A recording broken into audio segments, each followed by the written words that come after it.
মুফতি আব্দুল কাইয়ুম মোল্লা বাংলাদেশের হাফেজ গড়ার কারিগর। আর এটা হচ্ছে আমার কলিজার টুকরা। ওরে আমি কতটা মহাব্বত করে হয়তো ও নিজে জানে না, কিন্তু শুধু কোরআনের জন্য আমি ওকে মহাব্বত করি। আল্লাহ কারি আবু রায়হানকে শুধু বাংলাদেশ নয়, ওটা বিশ্বের সব থেকে বড় কারি হিসেবে কবুল করে নিই। আল্লাহ যেমন চেহারা দিয়েছেন, তেমন কণ্ঠ দিয়েছেন, তেমন যোগ্যতা দিয়েছেন। আল্লাহ আমার সন্তান তুল্য আবু রায়হানকে কবুল করে নিক, আমিন বলেন। হুয়াল্লাযী খালাকা সাবআ সামাওয়াতিন তিবাকা মা তারা ফী খালকির রহমানি মিন তাফাউত ফারজি'ল বাসার হাল তারা মিন ফুতুর। আল্লাহ তাআলা বলেন, গোলাম রে, আমি আল্লাহ পাকের আসমানগুলোর দিকে তাকাও, প্রথম আসমানের দিকে তাকাও, দ্বিতীয় আসমান, তৃতীয় আসমানগুলোর দিকে তাকাও। মাওলানা তারিক জামিল সাহেব তার কিতাবের মধ্যে লেখে, আল্লাহ তাআলা প্রথম আসমানকে স্বচ্ছ সাদা কাঁচ দিয়ে বানিয়েছেন, দ্বিতীয় আসমান আল্লাহ তাআলা লোহা দিয়ে বানিয়েছেন, তৃতীয় আসমান আল্লাহ তাআলা তামা দিয়ে সৃষ্টি করেছেন, চতুর্থ আসমানকে আল্লাহ তাআলা রূপা দিয়ে বানিয়েছেন, পঞ্চম আসমানকে আল্লাহ তাআলা স্বর্ণ দিয়ে বানিয়েছে, ষষ্ঠ আসমানকে আল্লাহ তাআলা মণি মুক্তা দিয়ে বানিয়েছে, সপ্তম আসমান আল্লাহ তাআলা জবরদস্ত পাথর আর ইয়াকুত পাথর দিয়ে আল্লাহ সৃষ্টি করেছে। এবার রব্বি করিম বলেন, রে গোলাম, আমি আল্লাহ পাকের আসমানের দিকে তাকাও, তাকিয়ে তাকিয়ে দেখো আমি আল্লাহ পাকের আসমান বানানোর মধ্যে ভুল ত্রুটি বের করতে পারো কিনা। এত চমৎকার করে আসমান আমি আল্লাহ বানাইলাম, এই আসমান বানানোর জন্য আমি আল্লাহ পাকের রাজমিস্ত্রির প্রয়োজন হয় নাই, আমি আল্লাহ পাকের স্যানিটারি মিস্ত্রির প্রয়োজন হয় নাই, আমি আল্লাহ পাকের ইঞ্জিনিয়ারের প্রয়োজন হয় নাই, আমার আল্লাহ পাকের আর্কিটেক্ট ডিজাইনারের প্রয়োজন হয় নাই। বললাম রে, তাকিয়ে তাকিয়ে দেখো আল্লাহ তাআলা শুধু সাত আসমান বানান নাই, জমিনের দিকে তাকিয়ে দেখো সপ্ত জমিন আল্লাহ তাআলা বানিয়েছেন। শুধু সাত জমিন নয়, আল্লাহ তাআলা কত গ্রহ নক্ষত্র বানাইলেন। রব্বে কারীম কত চমৎকার করে জায়গায় জায়গায় পানি দিয়ে দিলেন, খালের মধ্যে পানি, বিলের মধ্যে পানি, পুকুরের মধ্যে পানি, সাগরের মধ্যে পানি, নদীর মধ্যে পানি, যেখানেই পানি আছে সেখানেই মাছ আছে। আবার আল্লাহ তাআলা পুকুরের মাছের মধ্যে একরকম স্বাদ দিয়ে বানাইলেন, সাগরের মাছের আরেক রকম স্বাদ, খাল বিলের মাছের আরেক রকম স্বাদ, নদীর মাছের মধ্যে আরেক রকম স্বাদ। রব্বে কারীম কইরে গোলাম, হিসাব করে করে দেখো আমি আল্লাহ তাআলা শুধু এমন করে পানি আর মাছই বানাই নাই, দুনিয়াতে এমন গাছ আমি আল্লাহ তাআলা তৈরি করেছি, এমন কিছু গাছ আছে ছায়া দেয় ফল দেয় না, এমন কিছু গাছও আছে ফল দেয় ছায়া দেয় না, আবার এমন কিছু গাছও আছে ফলও দেয় না ছায়াও দেয় না, এমন কিছু গাছও আছে ফলও দেয় ছায়াও দেয়। আবার আল্লাহ তাআলা এমন কিছু গাছ বানিয়েছেন ফলটাকেও খাওয়া যায়, গাছটাকেও খাওয়া যায়। কুমড়া গাছের দিকে তাকান, লাউ গাছের দিকে তাকান, কুমড়া ফলটাকেও খাওয়া যায়, কদুর ফলটাকেও খাওয়া যায়, কুমড়া গাছটাকেও খাওয়া যায়। আবার এমন গাছও আল্লাহ তাআলা বানাইলেন গাছটাকেও খাওয়া যায় না, ফলটাকেও খাওয়া যায় না, মাকাল ফলও খাওয়া যায় না, মাকাল ফলের গাছটাকেও খাওয়া যায় না। রব্বে কারীম বলেন, গোলাম রে, সবগুলো আমি তোমার জন্য বানাইলাম। এরপরে তাকিয়ে তাকিয়ে দেখো আল্লাহ তাআলা কত প্রাণী বানাইলেন, এমন প্রাণী বানাইলেন বান্দার জন্য দুধ দেয়, কিছু প্রাণী বানাইলেন বান্দার জন্য ডিম দেয়, কিছু প্রাণী বানাইলেন বান্দার জন্য খাওয়া হালাল, কিছু প্রাণী বানাইলেন বান্দার জন্য খাওয়া হারাম।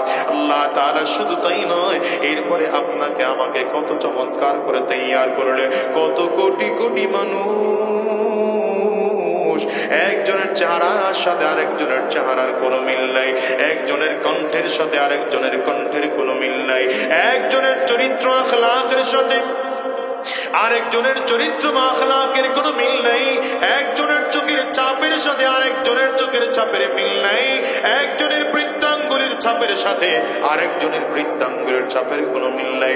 রব্বে কারীম কইরে গোলাম, এগুলো আমি আল্লাহ বানানোর জন্য রাজমিস্ত্রির প্রয়োজন হয় নাই, যোগানের প্রয়োজন হয় নাই, স্যানিটারি মিস্ত্রির প্রয়োজন হয় নাই, আমি আল্লাহ তাআলা বানানোর নিয়ত করেছি।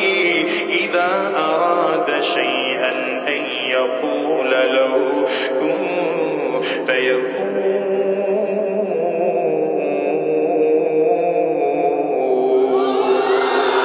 আমি আল্লাহ তাআলা এগুলো শুধু চিন্তা করেছি, আমি আল্লাহর চিন্তা করে করে ইচ্ছা করে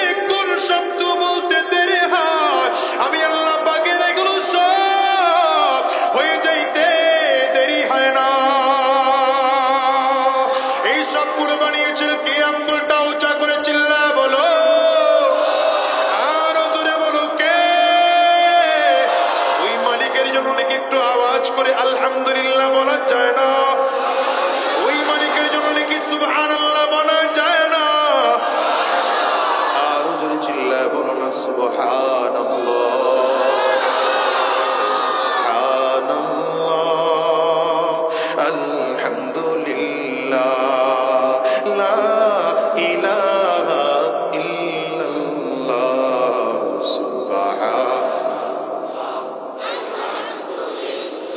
লা ইলাহা ইল্লাল্লাহ, সুবহানাল্লাহ, আলহামদুলিল্লাহ। কষ্ট হয়, অসুবিধা হয়? তুমি বাঁচাও, তুমি মারো, অবিরত ক্ষমা করো, তুমি বাঁচাও, তুমি মারো, অবিরত ক্ষমা করো, যাকে ধরার তাকে ধরো, যাকে ধরার তাকে ধরো, তোমার মুঠোয় সবই আল্লাহ, সুবহানাল্লাহ, লা ইলাহা ইল্লাল্লাহ, সুবহানাল্লাহ।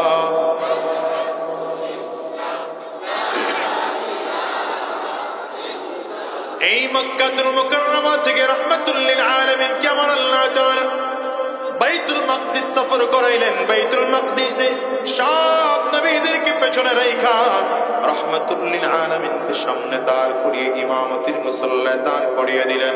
রব্বে করিম এরপরে আমার নবীকে 7 আসমান পর্যন্ত নিয়েছে। 7 আসমান পার হইয়া সিদরাতুল মুনতাহা, সিদরাতুল মুনতাহা পার হওয়ার পরে কোনো ফেরেশতারা সেখানে যেতে পারে না, কোনো মানুষ সেখানে যেতে পারে না, কোনো জিন সেখানে যেতে পারে না। আমার আল্লাহ তাআলা রাসূল আরবীকে ডাক দেয়, পয়গম্বর আমি আল্লাহ এখান থেকে আপনার চলা শুরু করে দিলাম। যেখানে কোনো মানুষ যেতে পারবে না, জিন ফেরেশতা কেউ যেতে পারবে না, সেখান থেকে আমার নবীকে আল্লাহ তাআলা ভ্রমণ আরম্ভ করে দেয়। আল্লাহু আকবার চিল্লায়ে জামাল খুলে বলো।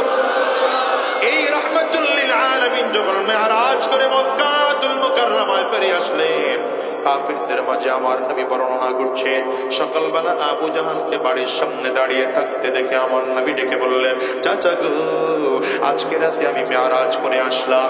আবু জাহাল বলে, মক্কার কাফির মুশরিকরা এটা বিশ্বাস করবে না, তুমি কি সবাইকে বলতে পারবা? বলে, হ্যাঁ বলতে পারবো। আবু জাহাল ডেকে বলে, মুহাম্মদ যদি তুমি আসলে মেরাজ করে থাকো, 7 আসমান পাড়ি দিয়েছো, আমরা বিশ্বাস করি না, তবে একটা ছোট্ট প্রমাণ পারলে দেখাও, পারলে বলো তো বাইতুল মাকদিসের জানালা কয়টা, বাইতুল মাকদিসের সিঁড়ি কয়টা, বাইতুল মাকদিসের দরজা কয়টা? আপনাদের কাছে আমার প্রশ্ন, আমার নবী বাইতুল মাকদিসের জানালা, সিঁড়ি আর দরজা খনবার জন্য গিয়েছিলেন নাকি? আরে ভাই, এখানে যারা মাদ্রাসা পরিচালনা করতেছে, সভাপতি সাহেবকে যদি আমি জিজ্ঞাসা করি আপনার মাদ্রাসার জানালা কয়টা, সভাপতি সাহেব ঠিক করে বলতে পারবে না। কথা বলেন না কেন? এই মাদ্রাসার যিনি পরিচালনার দায়িত্বে আছে মুহতামিম সাহেবকেও যদি বলা হয়, হুজুর আপনি এতদিন ধরে মাদ্রাসা পরিচালনা করেন, বলেন তো আপনার মাদ্রাসার সিঁড়ি কয়টা, সিঁড়ির মধ্যে ধাপ কয়টা, আপনার মাদ্রাসার ফ্যান কয়টা, আপনার মাদ্রাসার লাইট কয়টা, আপনার মাদ্রাসার জানালা কয়টা, আপনার মাদ্রাসার দরজা কয়টা, হিসাব না করে আমার এই মাদ্রাসার মুহতামিম সাহেব বলতে পারবে না। সেখানে রাহমাতুল লিল আলামিন অল্প সময়ের জন্য বাইতুল মাকদিস গিয়েছেন, তাও রাতের বেলা জিবরিল আমিন সাথে করে আমার নবীকে নিয়ে গিয়েছেন বাইতুল মাকদিসের সামনে। আমার নবীকে দাঁড় করাইয়া একটা পাথরের সাথে পোরাকটাকে বাঁধলেন। নবীজি বাইতুল মাকদিসের মধ্যে ঢুকলেন, রাহমাতুল লিল আলামিন ঢুকে দেখেন সব নবীরা কাতার করে দাঁড়িয়ে আছে। নবীজিও কাতারের মধ্যে দাঁড়িয়ে গেলেন। জিবরিল আমিন আমার নবীর হাতটা ধরে ইমামতির মুসাল্লায় দাঁড় করিয়ে দিয়েছেন, আর ডেকে বলেন, পয়গম্বর আজকের দিনের ইমাম আর কেউ নয়, আজকের দিনের ইমাম বলেন আপনি পয়গম্বর। নামাজ শেষ করে আমার নবী মেরাজে চলে গেলেন। কয়টা দরজা, কয়টা জানালা, কয়টা সিঁড়ি কেমনে আমার নবী বলবেন? কিন্তু রাহমাতুল লিল আলামিনকে আজ বলতে হবে। যদি আমার নবী বলতে না পারেন তো কাফির মুশরিকরা আমার নবীকে মিথ্যা নবী বলবে।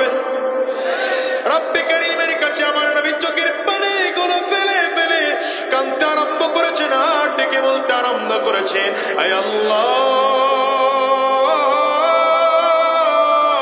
কি করব জানি না, আয় আল্লাহ মেরাজে গিয়েছি, এর মধ্যে কোনো সন্দেহ নাই তোমার কাছাকাছি বসে তোমার সাথে কত কথা বলে এসেছি, এর মধ্যে কোনো সন্দেহ নাই উম্মতের জন্য 50 ওয়াক্ত নামাজ কামাইতে কামাইতে 5 ওয়াক্ত নামাজ দিয়ে এসেছি, এর মধ্যে কোনো সন্দেহ নাই। কিন্তু বেঈমান গুলো আমাকে বলতেছে বাইতুল মাকদিসের জানানা কয়টা, দরজা কয়টা, সিঁড়ি কয়টা বলার জন্য কেমনে বলবো গো আল্লাহ। নবীজির চোখের পানিগুলো ফেলে ফেলে কাঁদতে আরম্ভ করেছে। আমার মালিকের কুদরতি অন্তরের মধ্যে জোশ এসে যায়, রব্বে কারীম ডাক দেয়, জিবরাইল তাড়াতাড়ি করে যাও, বন্ধুর কানের কাছে মুখটা লাগা দাও, আর বন্ধুরে বলে দাও আমার বন্ধুর কান্না করতে হবে না, কান্না করা লাগবে না, আমি আল্লাহ বাইতুল মাকদিসটাকে উঠাইয়া আমার বন্ধুর চোখের সামনে দাঁড় করাবো, আর চারিদিক করে করে ঘোরাবো, এক একটা দিক আমার নবী নিজের চোখে দেখবে, নিজের চোখে দেখে দেখে দেখে দেখে কাফিরদের দাঁত ভাঙ্গা জবাব দিবে। চিল্লা আল্লাহু আকবার, জোরে বলো। এই কাফির মুশরিকরা আজকে আসমানের চাঁদ দ্বিখণ্ডিত করার জন্য বলে, ওদের যুক্তি হলো জাদু জমিনে চলে, আসমানে জাদু চলে না। পড়ে গিয়েছে আমার নবী বিপদে পড়লে আল্লাহ তাআলাকে ডাকতে থাকতে আমার মালিকের তো ওয়াদা আছে সাধারণ মানুষের জন্য, ওয়া ইযা সাআলাকা ইবাদি আন্নী ফাইন্নী করিব।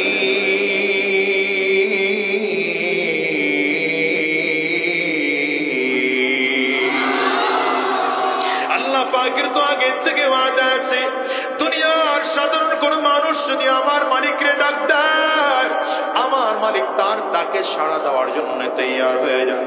আজকে পয়গম্বর চোখের পানিগুলো ফেলে ফেলে কান্না করে, বলেন তো আমার আল্লাহ তাআলা পয়গম্বরকে ফিরায় দিবেন নাকি? বলে নবীজি চোখের পানিগুলো ফেলে ফেলে কান্না করেন। আল্লাহ তাআলা ডাক দেয়, জিবরাইল তাড়াতাড়ি করে যাও, বন্ধুর কানের কাছে মুখ লাগাইয়া দিও, বন্ধুকে ডাক দিয়া বলো বন্ধুর চোখের পানিগুলো ফেলে কাঁদতে হবে না, আমার বন্ধুর জন্য আমি পয়গাম পাঠিয়ে দিলাম।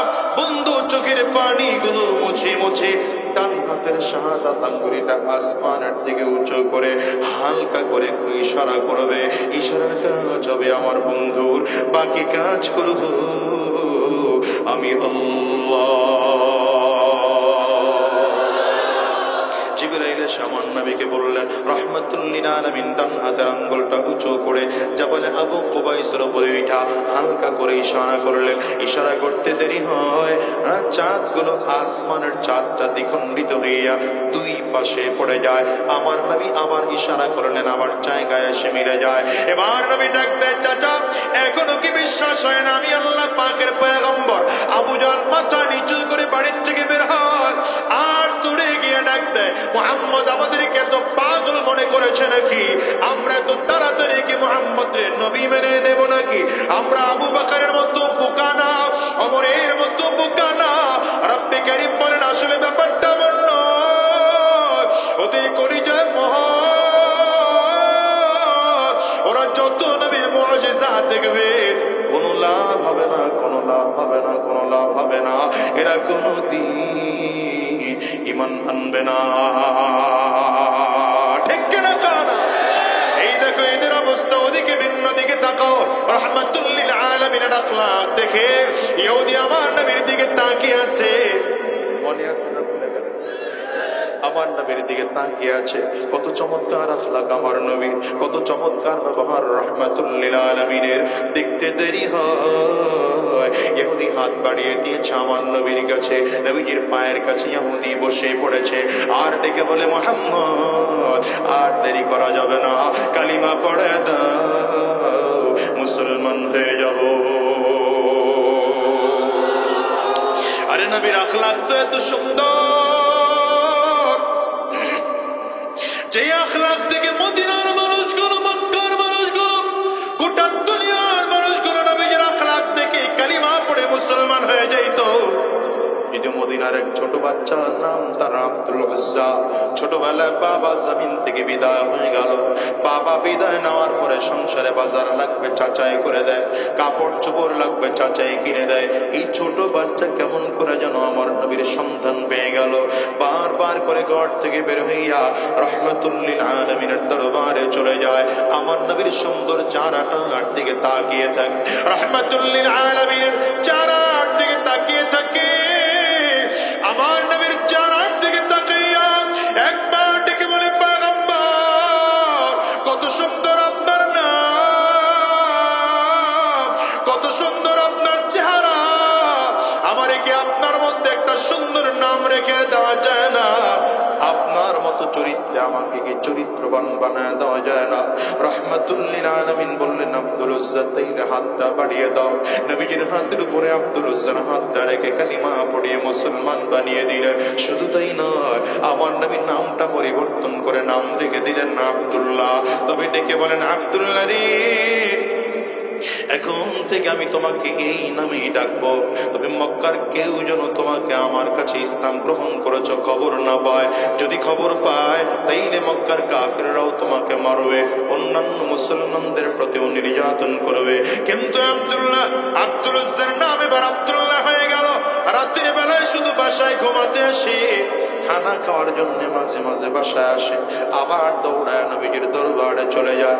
সকাল হলেই নবীজির দরবারে চলে যায়, মাঝে মাঝে নবীজির দাস্তারখানে বসে বসে খানা খায়। হঠাৎ করে এমন একদিন সকালবেলা উঠে খবর পায় নবী আর মক্কার জমিনে না, হিজরত করে আমার নবী মদিনায় চলে গেছে। আব্দুল্লাহর মনটা মোটে মানে না, আমার নবী মদিনায়, তো আমিও মদিনায় যাব, কিন্তু কেমন করে যাব গো? চাচার পারমিশন ছাড়া যাওয়া যাবে না। কেমন করে যাব? দেখি চাচা কোনদিন কালিমা পড়ে মুসলমান হয় কিনা, তাইলে আমারও মদিনায় যাওয়ার পারমিশন মিলবে। ধীরে ধীরে আব্দুল্লাহ বড় হতে শুরু করলো, বালেগ হয়ে গেল।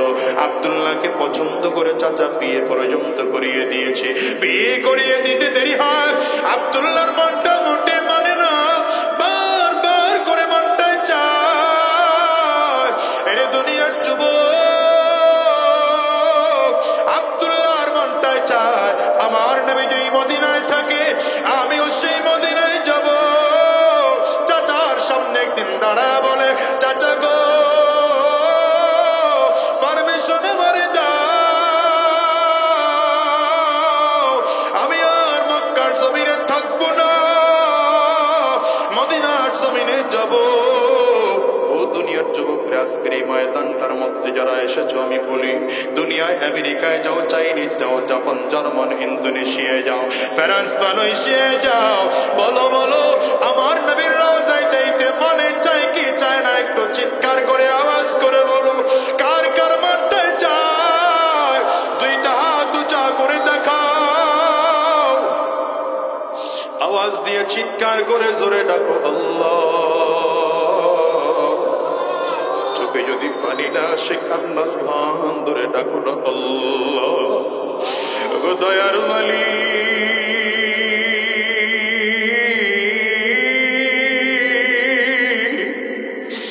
যতগুলো মানুষ আমরা তো এটা তুচ্ছ করলাম,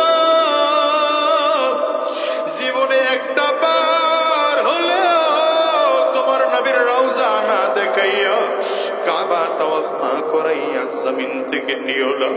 চিল্লায় জোরে বলো না আমিন। মনের মাধুরী মিশিয়ে হৃদয়টা উজাড় করে করে বলো, মনে বড় আশা ছিল যাব দিনায়। বলো না, দিলটা উজাড় করে বলো না, মনে বড় আশা ছিল। সালাম আমি করব গিয়ে, কও সালাম নবীর রওজা।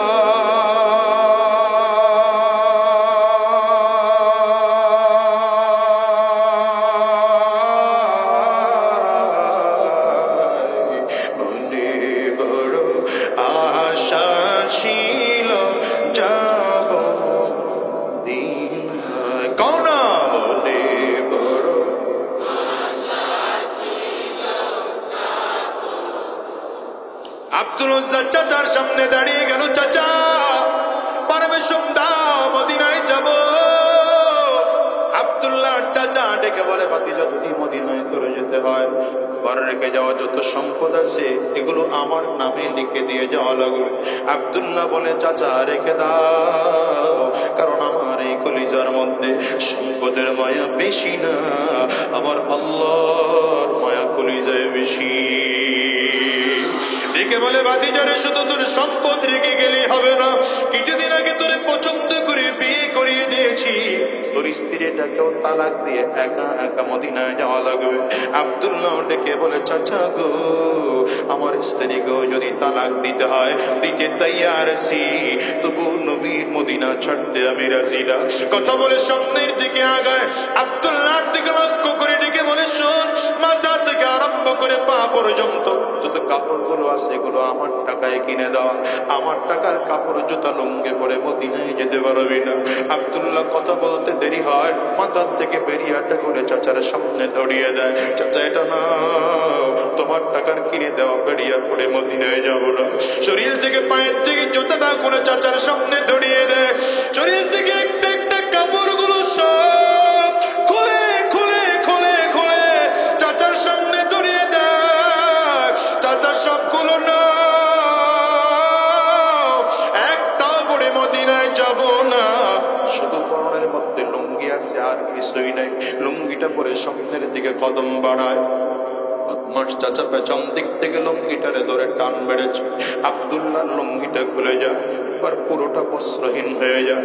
ঘোড়া তাড়ানোর চাবুক দিয়ে পিঠের মধ্যে আব্দুল্লাহর জোরে জোরে বাড়িগুলো মারতে আরম্ভ করেছে, এক একটা বুকের মধ্যে জোরে জোরে বাড়িগুলো মারে, বুকের চামড়া গুলো ফেটে যায়, রক্ত টপ টপ করে করে বের হয়।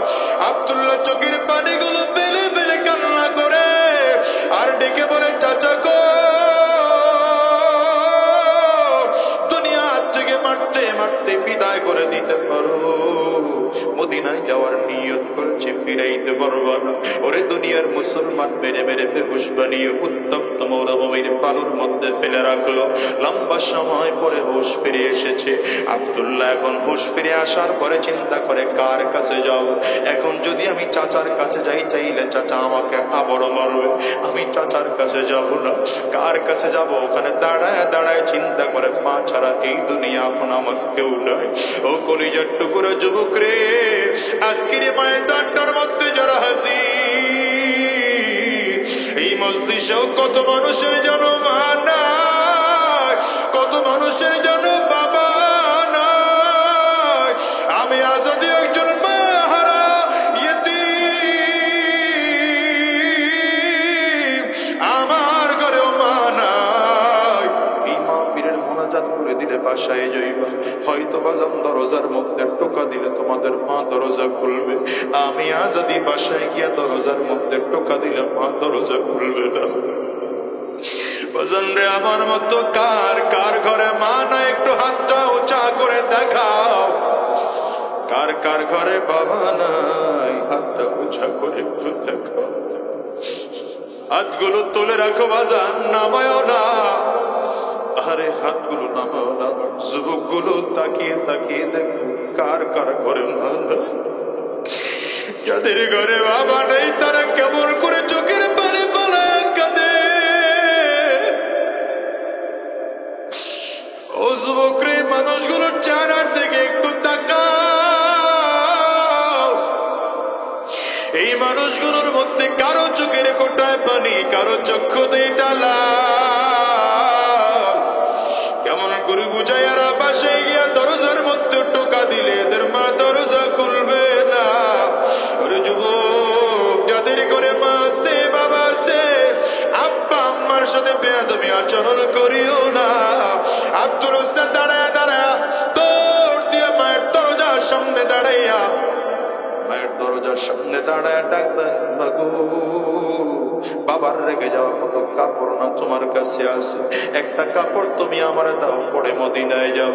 মা দরজার ফাঁকে দিয়ে একটা চাদর ফেঁকে দিয়েছে, চাদরটা ছিঁড়ে দুইটা ভাগ করে একটা পরনের মধ্যে পরলেন, আর একটা ভাগ শরীরের মধ্যে বেচাইয়া আব্দুল্লাহ মদিনার উদ্দেশ্যে রওনা করেছে।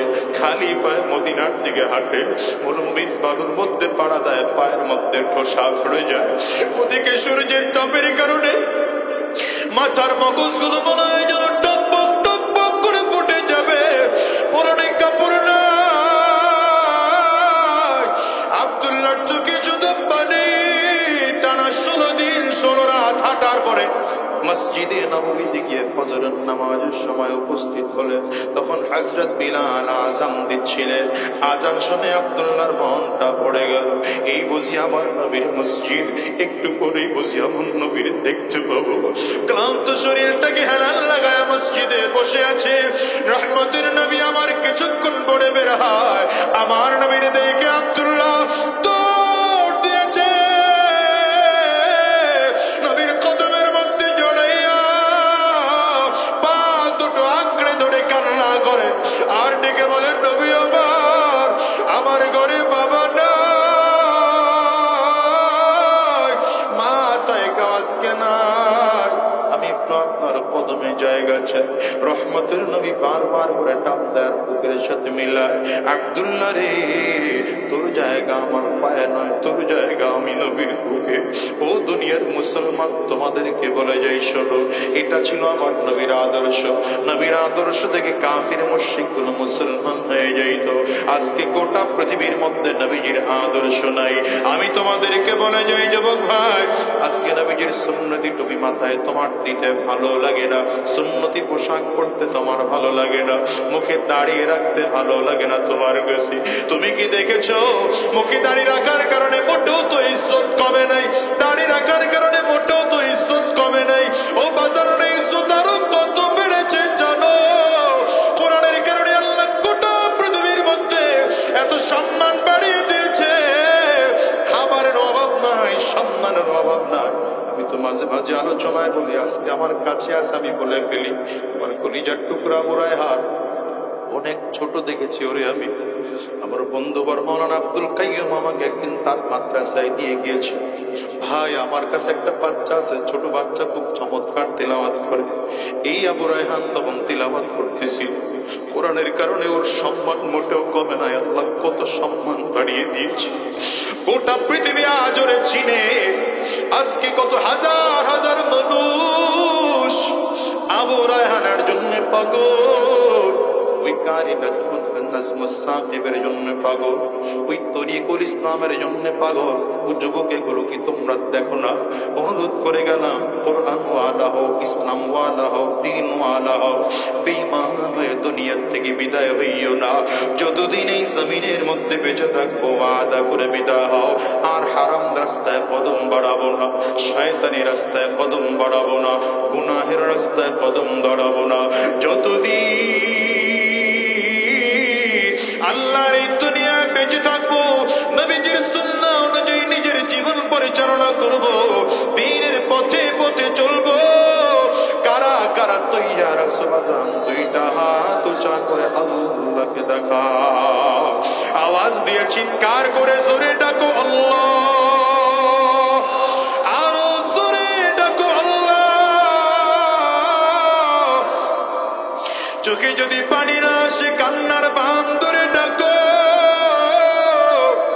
হায় রে, চোখে পানি না আসলে কান্নার বাম ধরে ডাকো, আর মালিকরে ডাকো আল্লাহ। হারাম রাস্তায় কদম বাড়াবো না, শয়তানি রাস্তায় কদম বাড়াবো না, গুনাহের পথে চলবো না। আল্লাহ তুমি কবুল করে নাও, কবুল করে নাও। জবান খুলে বলো আমিন, আর জোরে চিল্লা বলো আল্লাহুম্মা আমিন। আল্লাহ রাব্বুল আলামিন বলেন, লাকাদ কানা লাকুম ফি রাসূলিল্লাহি উসওয়াতুন হাসানাহ। রব্বে কারীম গোটা পৃথিবীর মানুষকে লক্ষ্য করে উদ্দেশ্য করে বলেন, তোমাদের জন্য রয়েছে নবীজির মধ্যে গ্রহণ করার মতো উত্তম আদর্শ। বলেন, কথাটা কে বলেছেন?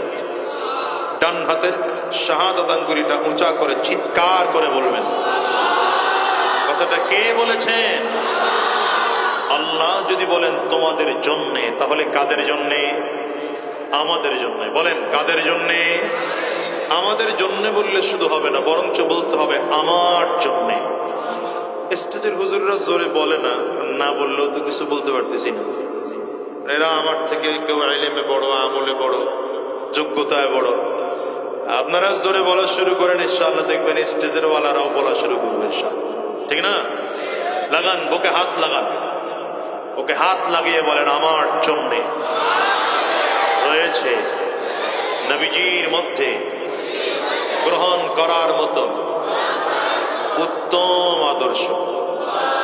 দেখেন পৃথিবীতে যত নেতা আছে, সব নেতার আদর্শে কিছু না কিছু ঝামেলা আছে। কি আছে না নাই? সব নেতাদের চরিত্রের মধ্যে কিছু না কিছু ভেজাল আছে, কিছু না কিছু ত্রুটি আছে, কিছু না কিছু মুশকিল।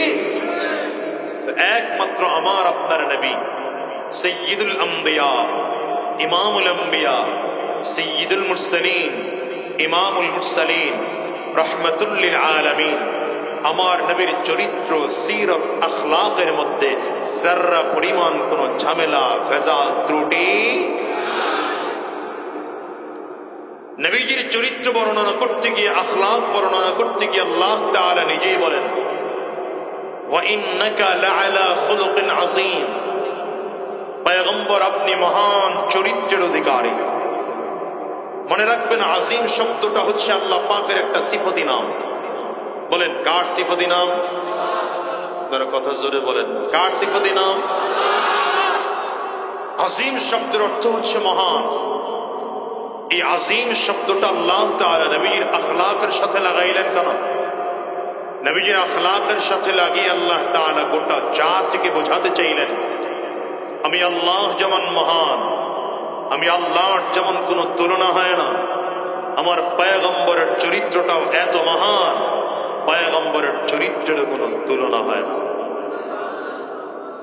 চরিত্রটা সাধারণত তিন ধরনের হয়ে থাকে। কয় ধরনের? বলেন কয় ধরনের? আরেকটু সাউন্ড উঁচা করে। কয় ধরনের হয়?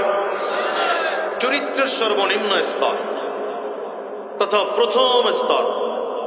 তাই আমার দিকে তাকে, চরিত্রের সর্বনিম্ন স্তর অথবা প্রথম স্তরের নাম হচ্ছে খুলুকে হাসান। নাম কি? বাংলা নাম মনে রাখেন, উত্তম চরিত্র।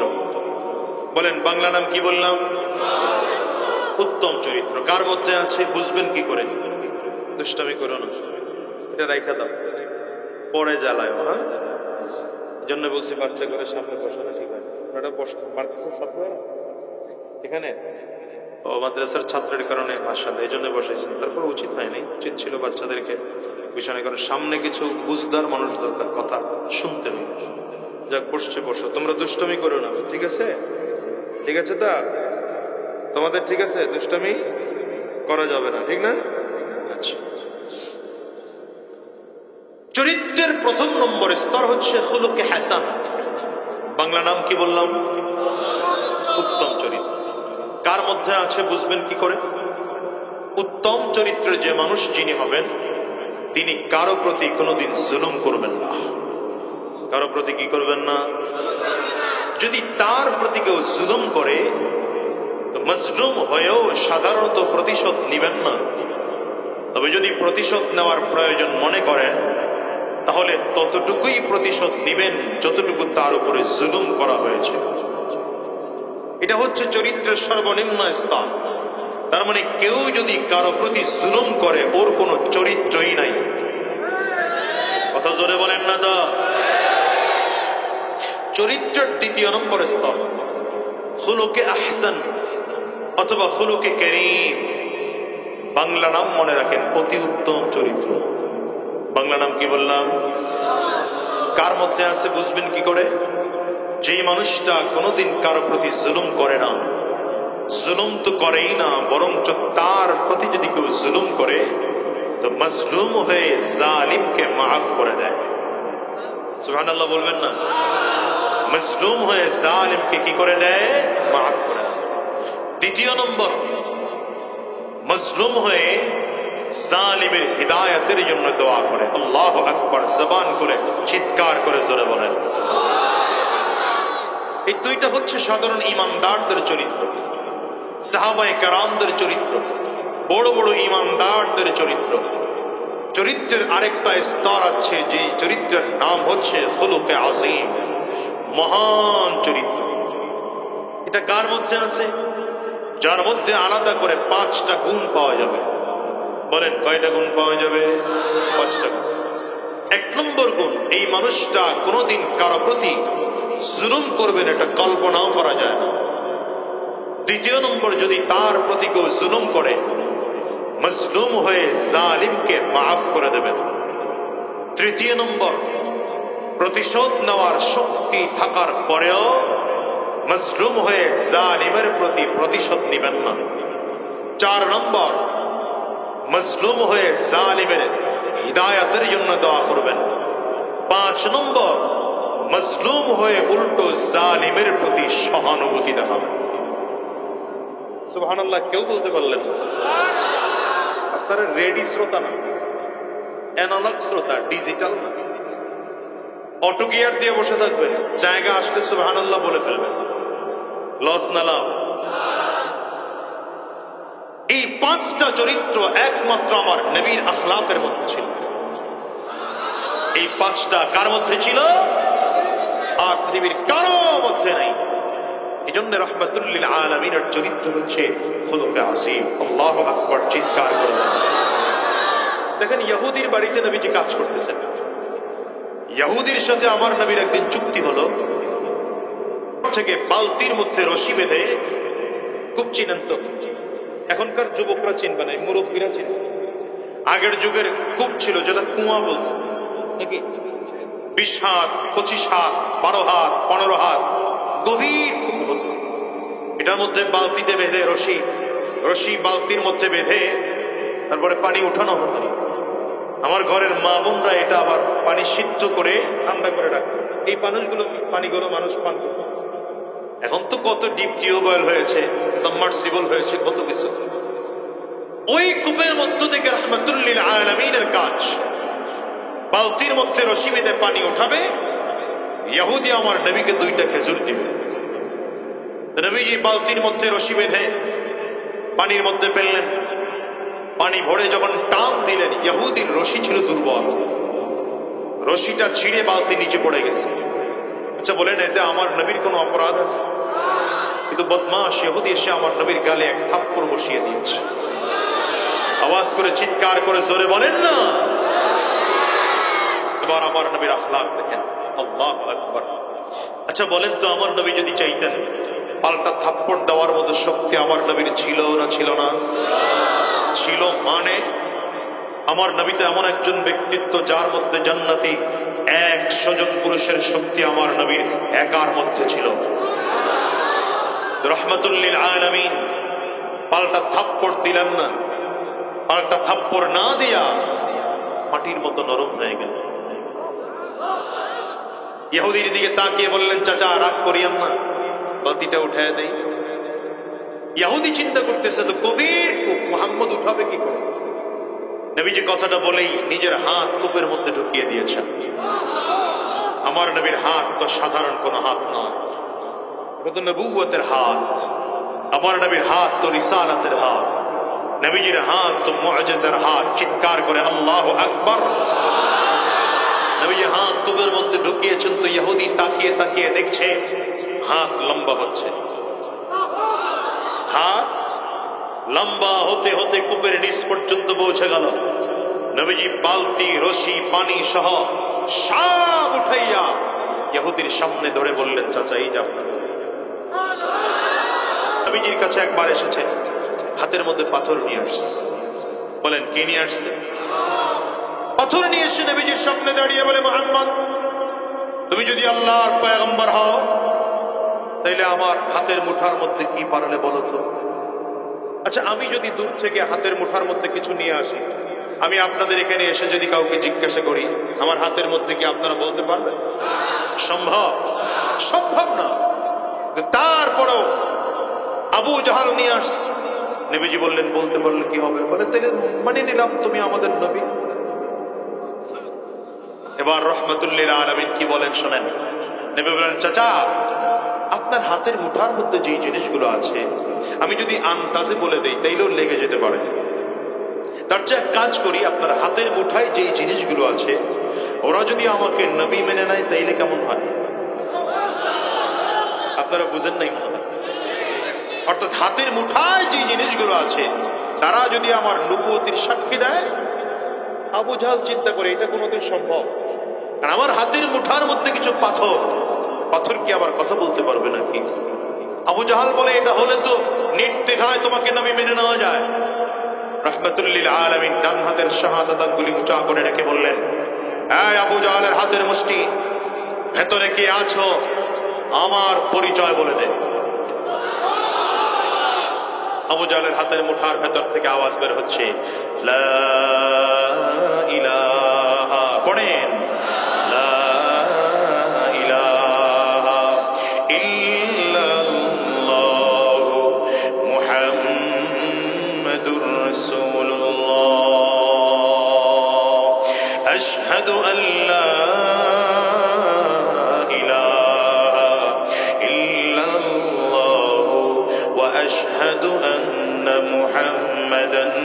আবদুহু ওয়া রাসূলুহু। চিল্লায়ে জবান খুলে বলেন আল্লাহু আকবার। আবু জাহলের মেজাজ গরম হয়ে গেল, গরম। মুহাম্মদ কেমন জাদুকর, আমার হাতের ভেতর থেকে পাথরের মধ্য দিয়ে মুহাম্মদ কথা বলা ফেলায়।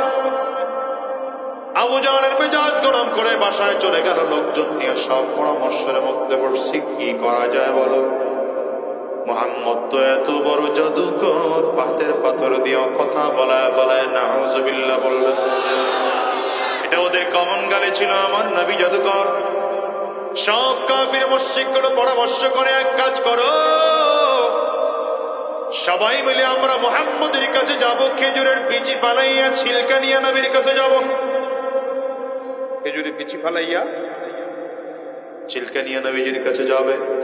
আবু জাহল পরামর্শের নেতা, আবু জাহলের নেতৃত্বে খেজুরের বিচি ফেলে ছিলকাটা নিয়ে নবীজির সামনে দাঁড় করিয়েছেন। মুহাম্মদ যদি আল্লাহর পয়গম্বর হও, পারলে খেজুরের ছিলকাটা দিয়ে গা ছোটায় দেখাও। রহমতের নবী আমার আস্তে করে ছিলকাটা হাতের মধ্যে নিলেন, মাটির মধ্যে বিসমিল্লাহির রহমানির রহিম বলে পুঁতে দিলেন। অল্প দিনের মধ্যেই দেখা যায় মাটি ভেদ করে ধীরে ধীরে অঙ্কুর বের হয়। শুধু অঙ্কুর বের হয় না, আস্তে আস্তে আস্তে আস্তে করে গাছ বের হয়। শুধু গাছ নয়, গাছের মধ্যে খেজুর হয়, খেজুরের মধ্যে বিচি নাই। আবু জাহলের মাথা এবার পুরো গরম। মুহাম্মদ কেমন জাদুকর, পাথর দিয়ে কথা বলিয়ে ফেলেছে, এবার বিচি ছাড়া ছিলকা দিয়ে গাছ উঠিয়েছে। সব নতুন করে আবার পরামর্শ করলো। মনে হয় বিচির কোনো একটা অংশ খেজুরের ছিলকার মধ্যে ছিল, এই জন্য গাছ উঠছে। এখন এটারে পোড়াইয়া কয়লা বানাইয়া নবীজির দরবারে নিয়ে হাজির করেছে। মুহাম্মদ যদি আল্লাহর পয়গম্বর হও, পোড়া কয়লা দিয়ে পারলে গাছ উঠিয়ে দেখাও। আল্লাহু আকবার, জোরে বলে। রাহমাতুল লিল আলামিন ডেকে বলেন, আবু জাহল চাচা গো, যদি আমি এটা দিয়ে গাছ উঠাতে পারি তাইলে আপনি আমাকে নবী বলে মেনে নিবেন? বলে, অবশ্যই মানবো। সেটা কি মানবে? আপনার কাছে কি মনে হয় আসলেই মানবে? ওরা মানার লোক না, আসলে ওরা মানবে না। এগুলো আমার নবীকে শুধু শুধু বিরক্ত করা। রহমতের নবী আমার হাতের মধ্যে আবার এই পোড়া কয়লাগুলো নিলেন, আবার হাতের মধ্যে নিয়ে মাটির মধ্যে পুঁতে দিলেন, আর পড়লেন বিসমিল্লাহির রহমানির রহিম। দেখে গেল অল্প দিনের মধ্যে মাটি ভেদ করে অঙ্কুর বের হতে আরম্ভ করেছে। শুধু অঙ্কুর বের হয় না, আস্তে আস্তে করে বড় গাছ হতে শুরু করেছে। শুধু গাছই নয়, গাছের মধ্যে খেজুর হয়। আল্লাহর কি মহিমা, এই গাছের খেজুর গুলো হয় পোড়া পোড়া। এখনো আরব দেশে খেজুর গুলো হচ্ছে। আরব দেশের ভাষায় খেজুর গুলোকে হাজওয়া বলে। সহিহ বুখারীর মধ্যে এসেছে, কোন ব্যক্তি যদি প্রতিদিন আজওয়া খেতে পারে, মদিনার আজওয়া, তাহলে সাপে কাটা রোগী হলেও এই বিষ পানি হয়ে নেবে। জাদু টোনা বান তাকে কোনো ক্ষতি করতে পারবে না। চিৎকার করে আল্লাহু আকবার জোরে বলে। আবু জাহলের চান্দি এবার পুরো গরম হয়ে গেল। কি করা যায় বলো তো? খেজুরের বিচি দিয়া, ছিলকা দিয়ে মুহাম্মদ গা চুটিয়ে ফেলেছে, পোড়া কয়লা দিয়ে গা চুটিয়েছে, এবার পাথর দিয়ে কথা বলিয়ে ফেলেছে মুহাম্মদ। কি করা যায়? সব পরামর্শের মধ্যে বসলো। হঠাৎ করে পরামর্শ সবাই বুড়া মিয়া ঢুকছে। ইবলিসটা ঢুকছে। আরে মুসলমান, ইবলিস এসে বলে, শোনো, বুদ্ধি আমার কাছে আছে। বলে কি বুদ্ধি? জাদু জমিনে চলে, আসমানে কিন্তু জাদু চলে না। তোমরা মুহাম্মদের কাছে যাও, গিয়ে বলো আসমানের চাঁদটা দুইটা ভাগ করার জন্য। আবু জাহল বলে, এটা চমৎকার কথা। আমার নবীর কাছে তো কোনো জিনিস অসম্ভব নয়, কারণ রব্বি কারীম আমার নবীর সাথে আছেন। ঠিক নবী ঠিক আওয়াজ করে চিল্লায়া বলেন। রব্বি কারীম তো আমার নবীকে দিয়ে মেরাজ করিয়েছে। এই যে রজব মাস চলে গেল, মেরাজের মাস, যেই মানুষগুলো কোনোদিন জমিন থেকে এত দূরে যেতে পারে না, কোন মানুষ প্রথম আসমান ভেদ করতে পারে নাই। প্রথম আসমান ভেদ করো তো দূরের কথা, আমার দেশের বৈজ্ঞানিকরা বড় বড় চিন্তা ফিকির মেহনত করে রকেট নিয়ে, স্যাটেলাইট নিয়ে বড় দূর বেশি যেতে পারে না। ওই চাঁদের দেশটুকু পর্যন্ত যেতে পারে, এর উপরে আর উঠতে পারে না।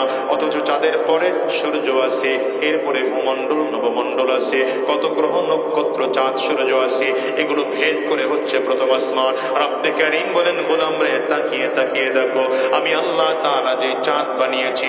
এক সময় বৈজ্ঞানিকরা বলতো চাঁদ দুনিয়ার থেকে 9 লক্ষ গুণ বড়। এখন বৈজ্ঞানিকরা বলে না না, চাঁদ দুনিয়ার থেকে ছোট, দুনিয়া চাঁদের তুলনায় বড়। যদিও দুনিয়ার থেকে চাঁদ ছোট, কিন্তু সূর্যটা দুনিয়ার তুলনায় 13 লক্ষ গুণ বড়। কত বড়?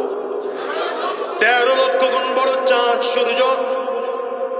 এরপরে আমরা যে তারকা দেখে, ছোট ছোট তারকা, এই তারকা কত বড় জানো? বৈজ্ঞানিকরা গবেষণা করে দেখেছে, দুনিয়ার থেকে যে 13 লক্ষ গুণ বড় সূর্য আছে, এমন 1100 কোটি সূর্য একটা তারকার মধ্যে ঢুকিয়ে রাখা যায়। আপনি চিন্তা করতে পারেন কত বড় তারকা। এমন করে কয়টা তারকা আল্লাহ বানাইছেন?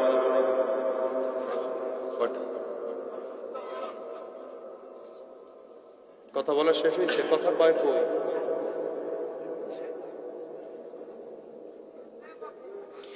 এমন করে আল্লাহ তাআলা কতগুলো তারকা বানিয়েছেন। নাসা কোম্পানির বিজ্ঞানী বলেন, হেমন বলেন, ধারণা করা যায় আল্লাহ তাআলা প্রথম আসমানের নিচে মিনিমাম 100 কোটি তারকা বানিয়ে রেখেছেন।